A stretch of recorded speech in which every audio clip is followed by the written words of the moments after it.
Buenos días.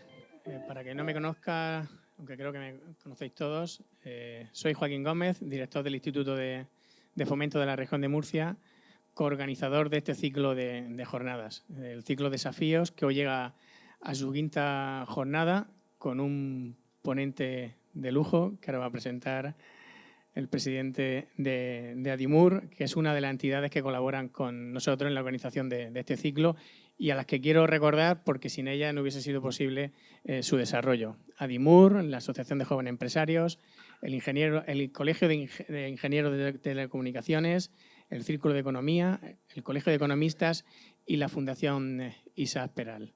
Me quedan 30 segundos de publicidad que lo voy a utilizar en recordar las dos siguientes jornadas que se van a producir. Una va a ser el 17 de junio, en la que contaremos con José Luis Zimmerman, es el Country Manager de Facebook, ahora Meta, que nos hablará de la oportunidad del metaverso para los directivos, y cerraremos el ciclo el 6 de julio con una ponencia de Marta Ríos, que hasta hace unos meses era la directora general del Grupo Adidas en España. Y para presentar al ponente de hoy, pues le cedo la palabra a Antonio como colaborador de la jornada para que lo haga él. Gracias, Joaquín. Gracias, Joaquín. Gracias a todos por la asistencia. Es un honor para nosotros por haber organizado esta jornada del ciclo de desafíos junto con el Info. Y es un honor, se lo decía Ferran, en su humildad no terminaba de reconocérmelo, pero es un honor tener una empresa como Lidl, que es un cliente de referencia a nivel español y promotor de la marca España en toda Europa, y representada en este caso por Ferran, que brevemente os presento. Ferran Figuérez lleva ya 20 años en Lidl, si no me equivoco. Empezó como director financiero corporativo y actualmente es el director general corporativo de Lidl España, dirigiendo a más de 17.000 personas. También es vicepresidente de la Comisión de Comercio de la COE desde febrero, con lo cual tiene una posición privilegiada de información, no solamente de Lidl, sino de todo su sector, y que hoy nos transmitirá. A nivel de formación, es economista por la Universidad Internacional de Cataluña y posee varios programas avanzados del IES. Y bueno, Ferran, muchísimas gracias por atender nuestra humilde llamada. Es todo un honor de verdad tenerte entre nosotros y te doy paso para que nos expliques eso que, aparte de lo que es Lidl, que tanto nos ha impactado a nosotros, y es el título de la conferencia de hoy, de cómo has transformado Lidl de esa marca que todos conocíamos, y le he explicado un poquito cómo sentíamos Lidl hace 20 años aquí, del súper más barato, a ser una marca de diferencia, ¿no? Hoy día en la región y a nivel nacional y europeo, por supuesto. Muchas gracias. Bueno, Joaquín, Antonio, buenos días a todos y a todas. Pues la verdad, muchas gracias, tanto por la invitación como por la presentación. Yo no he hecho nada, lo hacen los 18.000 empleados de Lidl España cada día, y son los que realmente pues, han llevado a Lidl a ser lo que ahora es aquí en España. Bueno, esta foto explica casi todo. Empezamos en su día siendo el súper más barato y ahora pues intentando marcar la diferencia. Empezamos, yo digo siempre, bueno, empezamos con Frikadellen. Frikadellen son unas pequeñas hamburguesitas típicas de Alemania, del norte de Alemania. Y entramos aquí en España pues, pensando que esto iba a tener un tirón, con 650, 700 referencias en el surtido.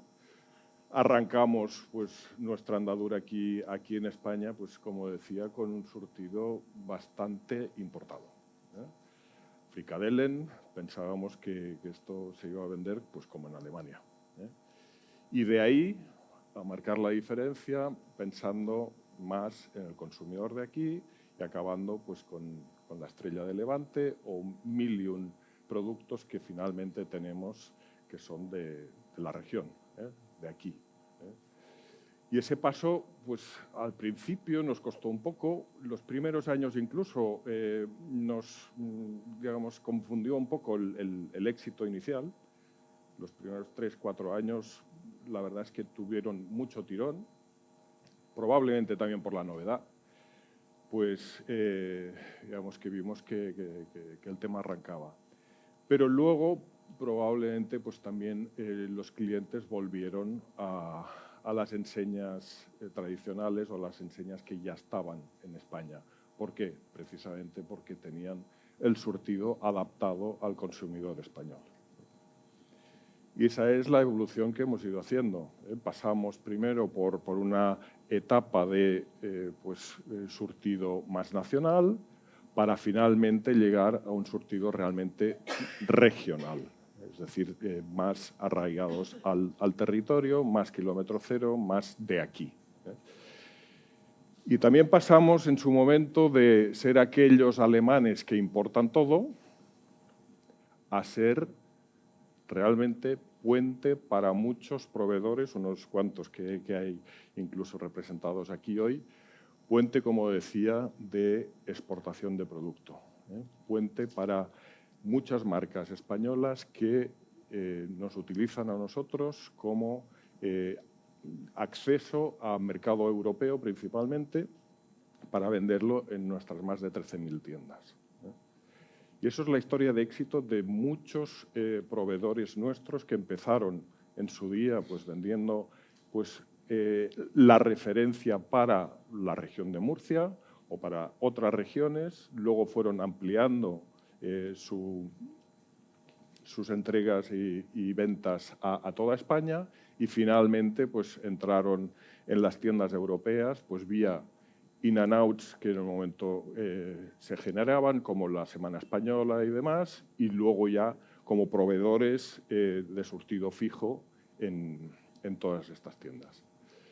Por tanto, bueno, pues, en su día no vamos a renegar del pasado porque digamos que este tipo de tienda pues, tenía su sentido, una expansión rápida en su momento, pero sí que es cierto que la percepción de calidad de esta tienda o de las tiendas modelo que tenemos actualmente pues es totalmente diferente. Por tanto, bueno, eso es un poco la historia de Lidl en España. La primera tienda en el 94, o sea que casi 30 años, desde la Constitución 30. Y bueno, 2/3 de mi vida profesional pues invertidos aquí. Yo llevo 20 años en la empresa y la verdad es que la explico como si fuera mía, aunque no lo es porque tenemos un accionista único que se llama Dieter Schwarz, que es el que es el accionista único. ¿Qué somos hoy? Pues formamos parte de un grupo que probablemente no es tan conocido porque la marca o la enseña más conocida es Lidl, pero sí que es importante pues poner las cosas en contexto. El Grupo Schwarz es un conglomerado mucho más grande. Es el 4º operador mundial en distribución alimentaria y un grupo que finalmente pretende cerrar el círculo, centrado en la economía circular, pero también con una vocación bastante vertical en muchos casos. La parte principal es el retail principalmente alimentario, donde Lidl es digamos que la enseña principal, pero por otro lado también Kaufland, que está más en los mercados alemanes y del este, que es más de gran superficie. Mismo modelo, pero con más referencias y, por otro lado, pues más superficie de sala de ventas. Eso es la parte de retail. Luego, cada vez ganando más importancia la parte de reciclado. Es una apuesta que está haciendo el grupo en esa línea.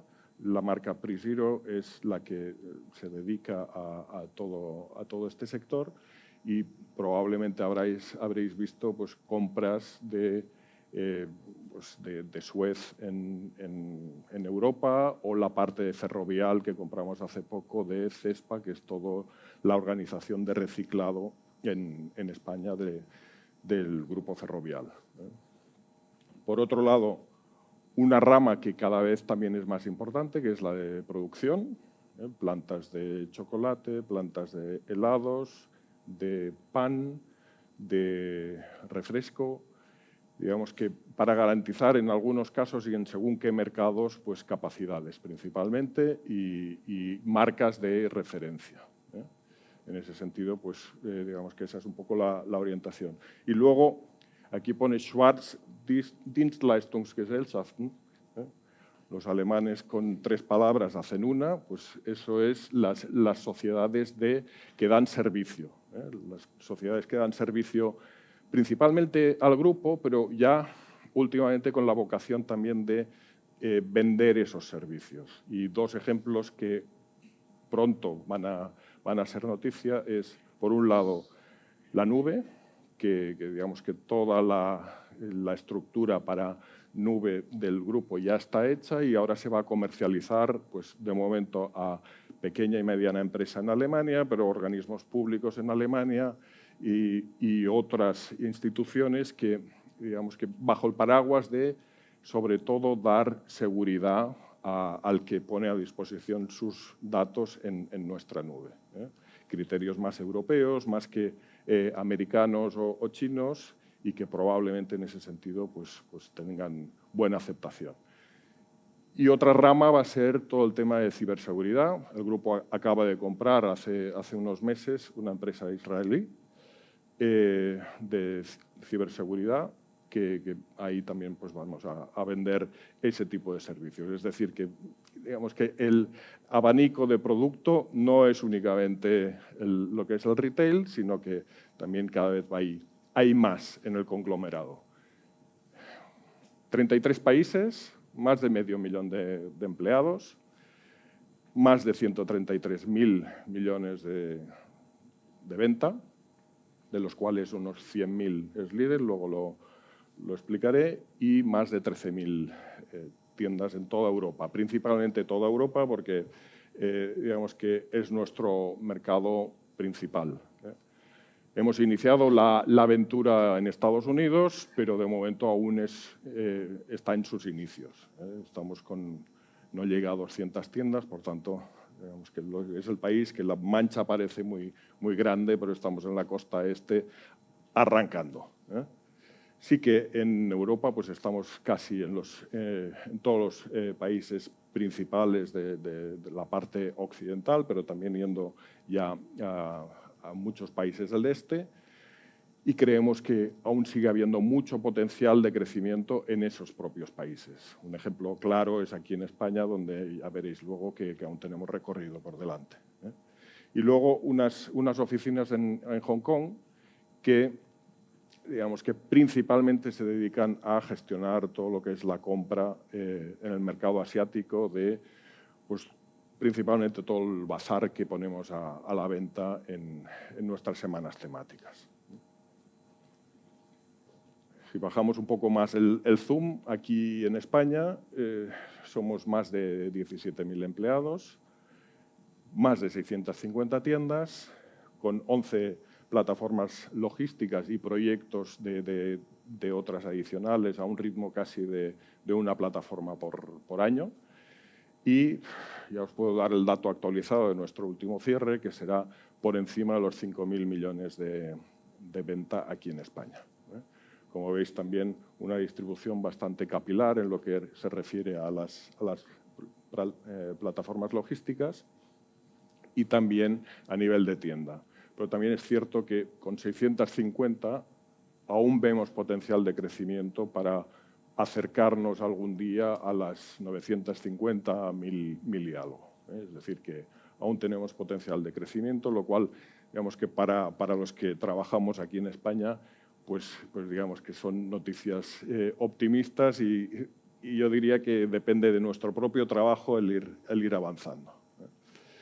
Eso nos convierte en la tercera cadena de distribución alimentaria de España por cuota de mercado, siguiendo pues al líder que sigue estando pues a gran distancia, con casi 25% de cuota. Le sigue Carrefour con algo más de un 8%, y luego estamos nosotros, que acabamos de adelantar a Día en esa tercera posición, con algo más de un 5%, pero yo diría que con una muy buena evolución desde los últimos años, pero también con una posible proyección futura muy, muy positiva. Bueno, si ya nos acercamos a lo más de aquí, en la región de Murcia, pues digamos que somos más de 600 empleados, 18 tiendas, por tanto, también recorrido aquí para seguir creciendo. La plataforma logística del Orquí, que aquí tenemos a nuestro director regional, Miquel Alberola, que también está con nosotros. Y un dato muy importante, 750 millones de compras a los proveedores locales de aquí, que digamos que parte se venden en España, pero una gran parte son de exportación. Es decir, más de un ejemplo tenemos aquí en la sala de proveedores que llegan pues, a las casi 13.000 tiendas que tiene el grupo en Europa.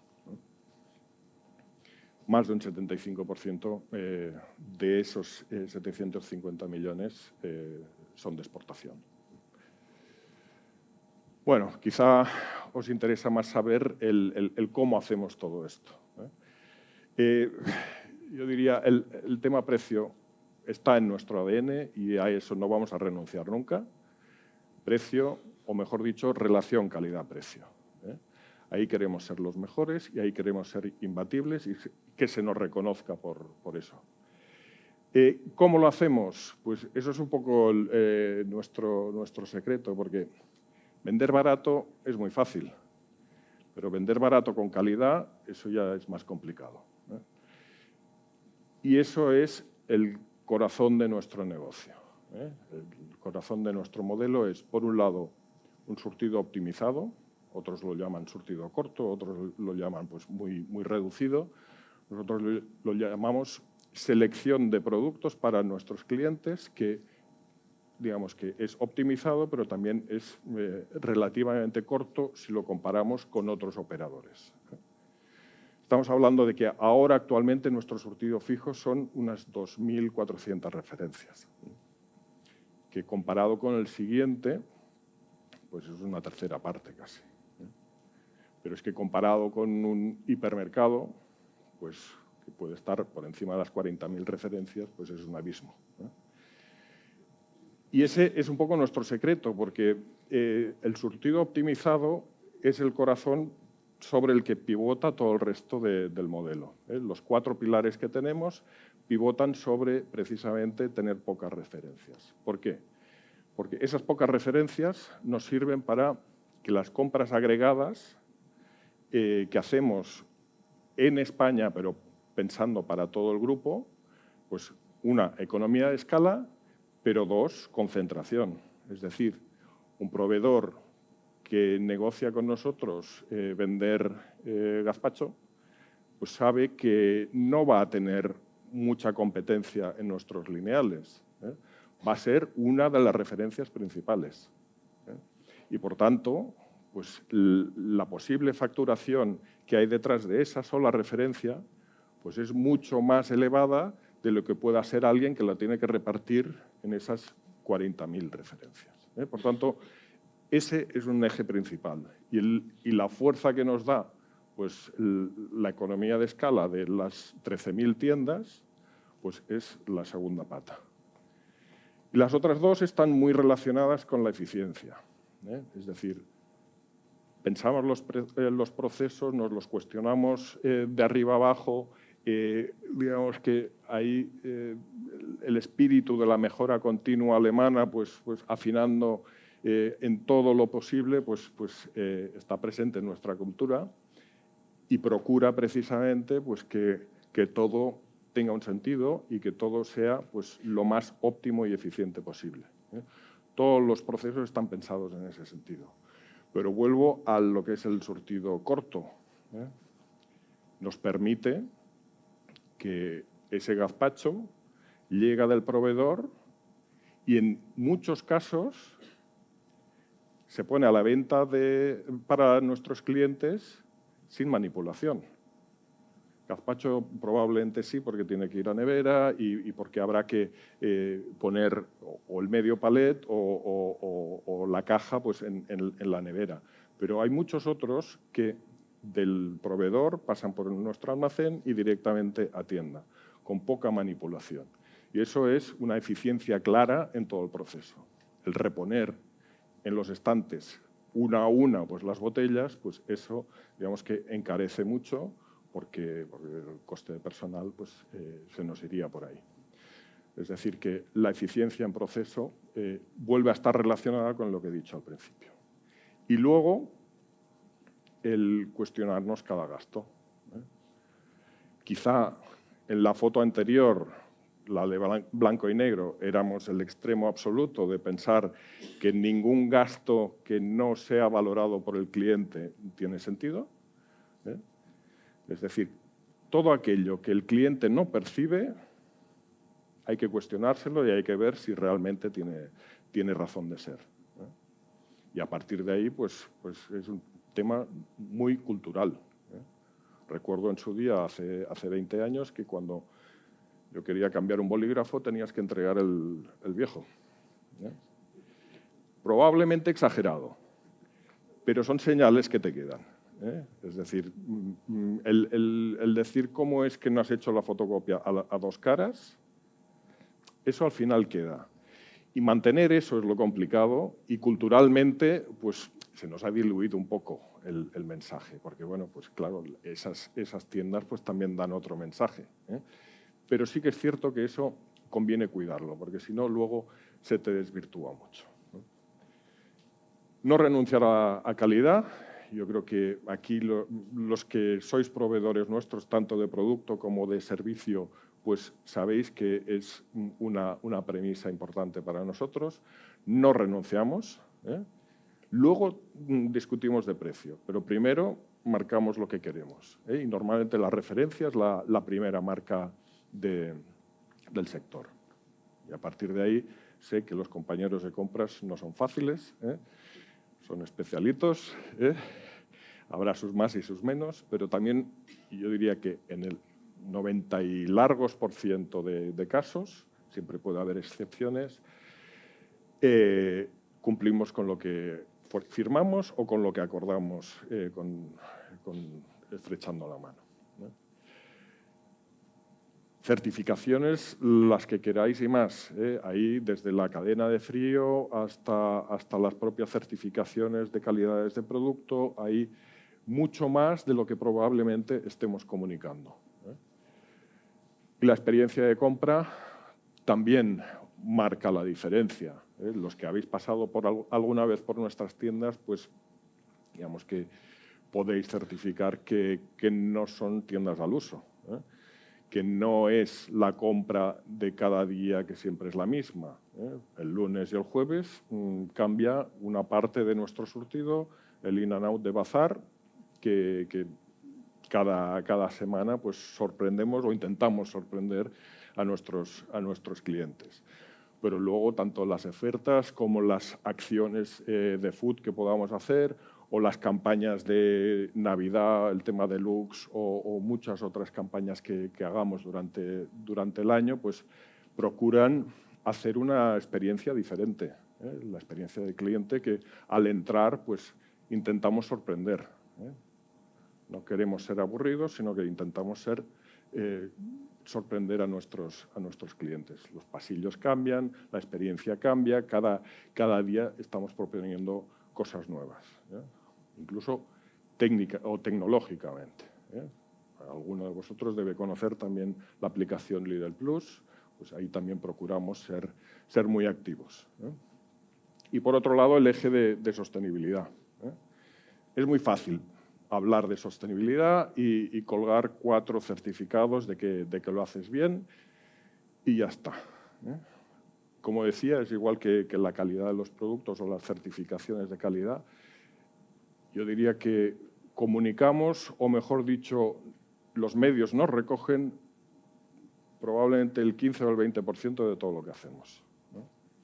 Desde temas de medio ambiente, con fotovoltaicas en todas nuestras plataformas o en muchas de nuestras tiendas, eficiencia energética, certificación de economía circular en nuestras plataformas, pero también pues, todo el tema de social en cuanto a, bueno, pues a condiciones de nuestros empleados, el convenio colectivo que vamos a firmar próximamente pues también volverá a ser un referente dentro del sector. Digamos que muchas cosas, como decía, que probablemente… ¿Se me oye bien ahora? Que probablemente son desconocidas y que el trabajo de comunicación pues, iremos llegando a la opinión pública. Pero el mensaje que quería decir en cuanto a sostenibilidad es, digamos que la sostenibilidad que es sostenible es la que está integrada dentro del propio modelo de negocio. Es decir, que cada una de las cosas que hagamos tenga sentido y que esté dentro de nuestros procesos. Si no, es algo, un satélite aparte que estás haciendo por quedar bien. Y finalmente, pues eso al final no tiene encaje o no es sostenible en el tiempo.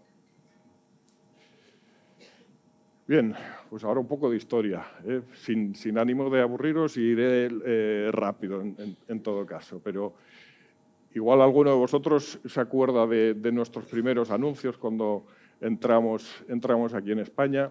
Hay otro que no encontramos, que era machacamos los precios de cada día, y la enseña de día un poco troceada.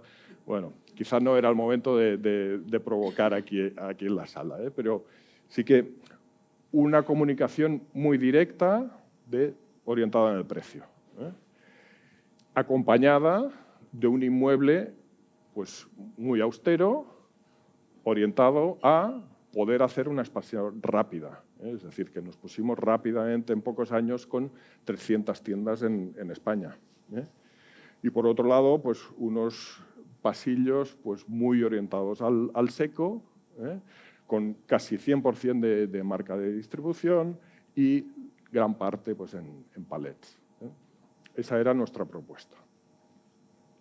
A este señor yo creo que alguno más lo conoce, el calvo de Lidl. La calidad no es cara. Ahí es donde empezamos a incluir pues, el driver de calidad en nuestra comunicación. Es decir, no tienes por qué renunciar a calidad por pagar un precio más barato. Y luego pues, ir completando la expansión hasta llegar pues, a las 500 tiendas más o menos. Por ejemplo, la evolución del surtido, pues también en esos años pues, fue relativamente rápido.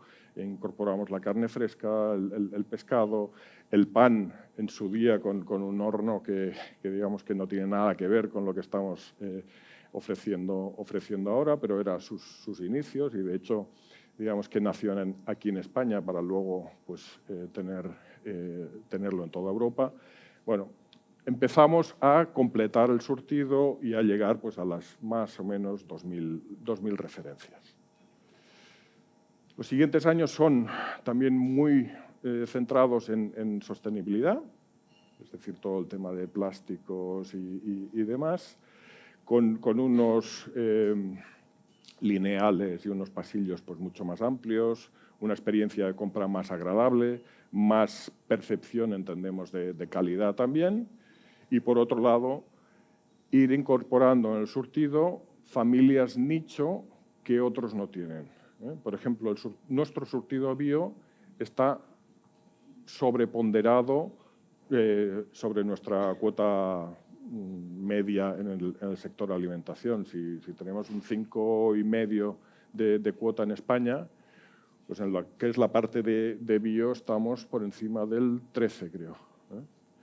Es decir, que mucho más sobreponderados. Todo el tema de vegano, un poco siguiendo las nuevas tendencias y marcando un poco ahí la cuña para diferenciarnos del resto. Luego, al final, pues acaba siendo, digamos, no diría copiado, pero sí que el resto pues, también acaba teniendo ese tipo de referencias, pero de lo que se trata es de estar siempre un pasito por delante. Y esa es un poco nuestra intención. A partir de aquí, bueno, pues también un poco conscientes de nuestra relevancia ya en lo que es la economía española, pues también nos posicionamos como el referente en calidad, precio, pero también sostenibilidad del sector.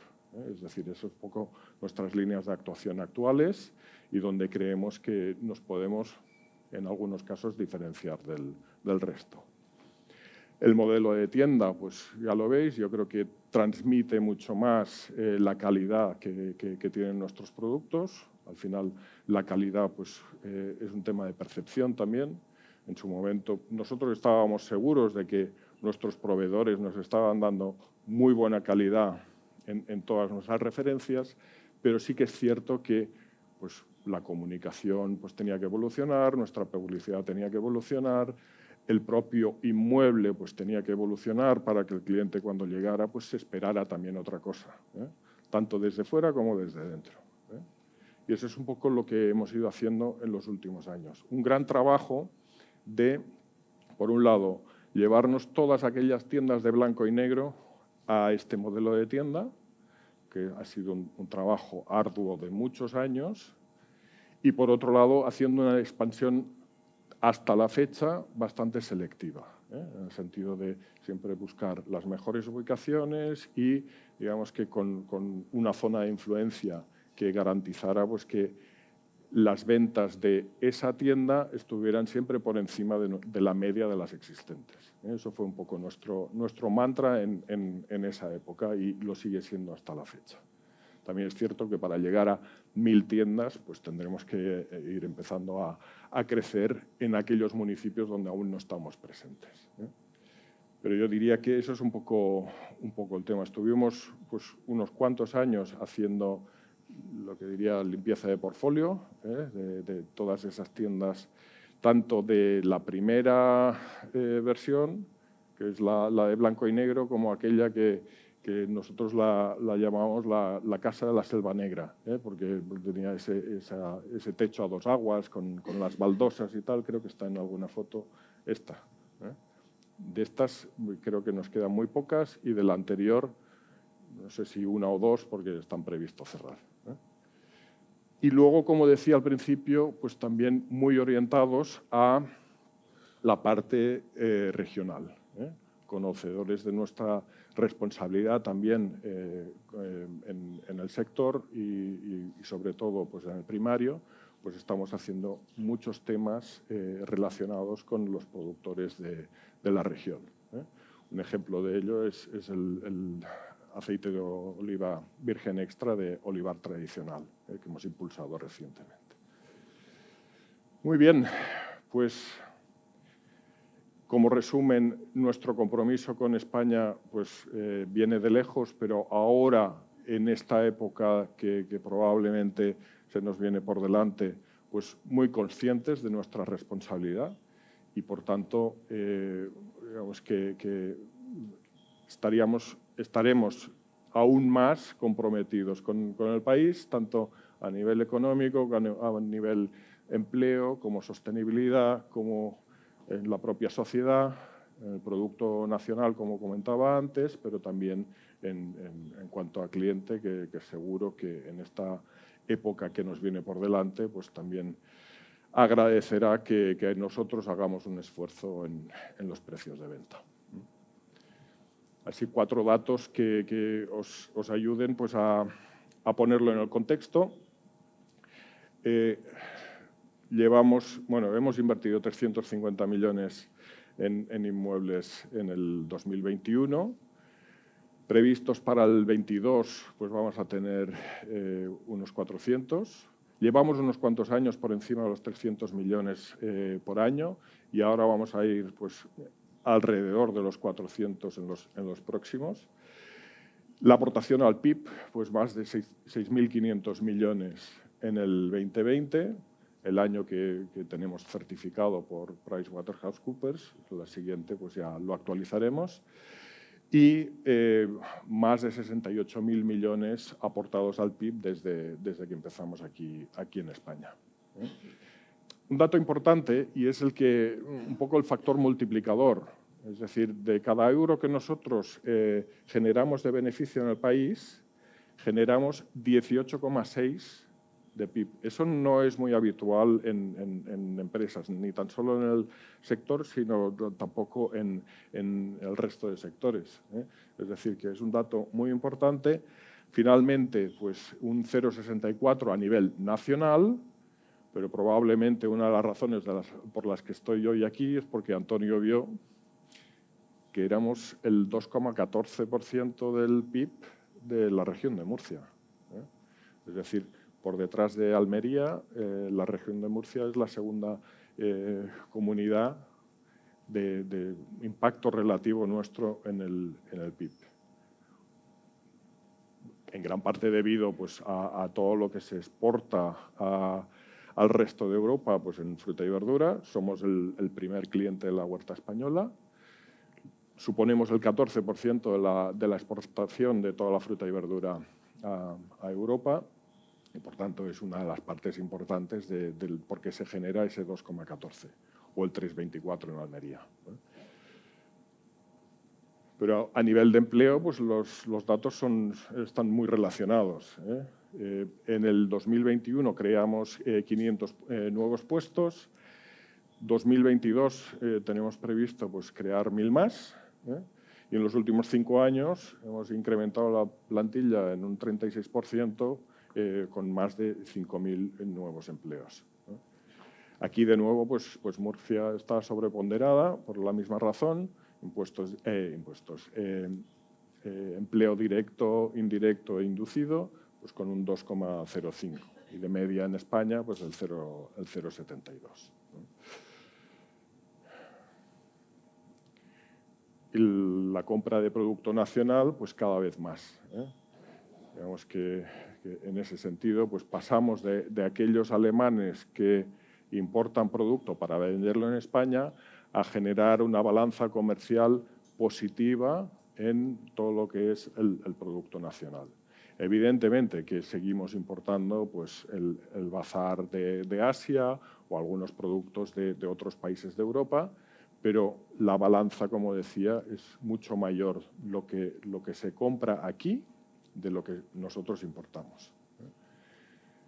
5.200 millones en el 2020 y exportamos pues, a una treintena de países, habiendo vendido pues, desde que estamos aquí más de 50.000 millones. Pero también es cierto que en los últimos años el ritmo es muchísimo mayor. Bien, querréis saber hacia dónde vamos, ¿no? ¿Vamos bien o me estoy pasando? Bueno, luego si queréis preguntar, evidentemente imagino por dónde irán las preguntas, pero aquí el tiempo, digamos que por mí ningún problema. El que tenga agenda para esta tarde, pues ya se gestiona él. Pero yo, hasta que no esté todo respondido, no están tranquilos que no me voy. Bien, por un lado queremos ser la primera opción. Pero la primera opción no solo para nuestros clientes, que eso digamos que forma parte del objetivo de muchas empresas, sino la primera opción también para terceros. Terceros que pueden ser desde el cliente, como decía, pero también los empleados, es decir, ser referencia de empleador, no tan solo en el sector, sino en general en la economía española, saber o poder captar el talento y luego poderlo fidelizar. Porque digamos que eso va a ser uno de los principales retos del futuro. El captar, pero luego también el fidelizar. Y el talento cada vez va, al menos de momento, hay una disociación entre lo que es la oferta y la demanda de empleo. Es decir, hay mucho parado, pero por otro lado hay mucha demanda de puestos que digamos que no encajan. Y eso, digamos que es un reto de país ya. Nosotros hacemos lo que podemos pues vía proyectos como la formación profesional dual, los estudios duales, el intentar pues, llegar a mucha gente pues, vía formación, pero luego también apostamos mucho por la promoción interna. Pero aún así yo creo que ya no es tanto un reto de nuestra organización, sino también de la propia economía española. Y eso, digamos que como no empecemos ya, vamos a tener un problema en los próximos años. Ya lo estamos teniendo, pero se va a grabar en muchas posiciones que seguro que está en la cabeza de todos vosotros.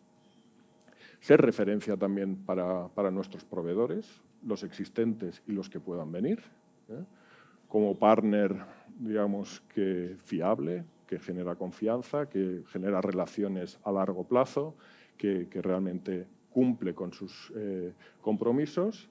Y por otro lado, pues a la sociedad poner a disposición nuestra organización para contribuir al desarrollo sostenible. Esos son un poco los ejes de nuestro objetivo a futuro. Pero digamos que las palancas que estamos pensando es, por un lado, llegar a un siguiente nivel. Sobre todo el reto es seguir afinando el surtido optimizado para llegar pues, a una compra completa de la mejor calidad, relación calidad-precio, que sea trazable, que sea seguro, que sea transparente, que sea sostenible, pero a la vez también cercano. Y por otro lado, pues la parte de Omnichannel, que probablemente está en la agenda de todos, pero que nosotros tenemos muy claro.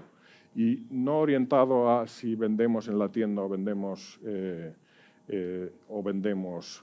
vía online, sino orientado a que el cliente es un individuo, es uno entre muchos y quiere un trato personalizado, individualizado, pero a la vez con múltiples puntos de contacto. Y eso es un poco como entendemos nosotros el Omnichannel. Es decir, no es un tema solo de ventas, sino que es los puntos de contacto que podamos tener con él.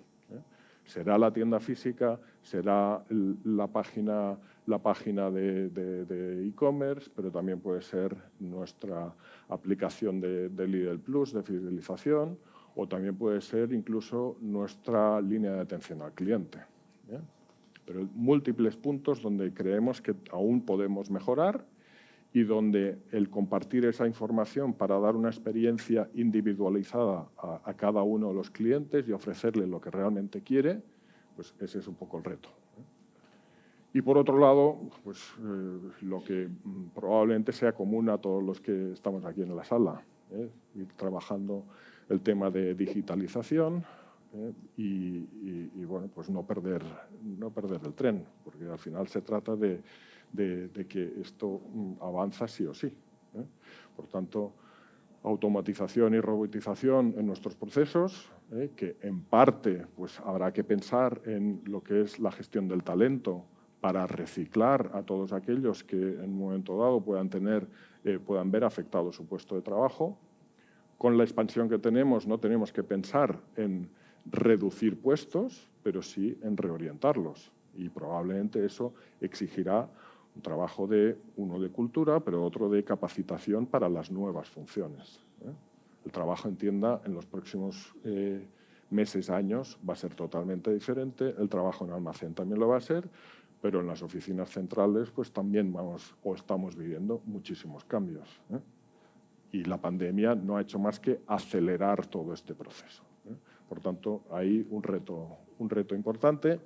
Toda la gestión del dato relacionada también con el conocer a nuestros clientes pues va a ser otro eje, inteligencia artificial sin duda.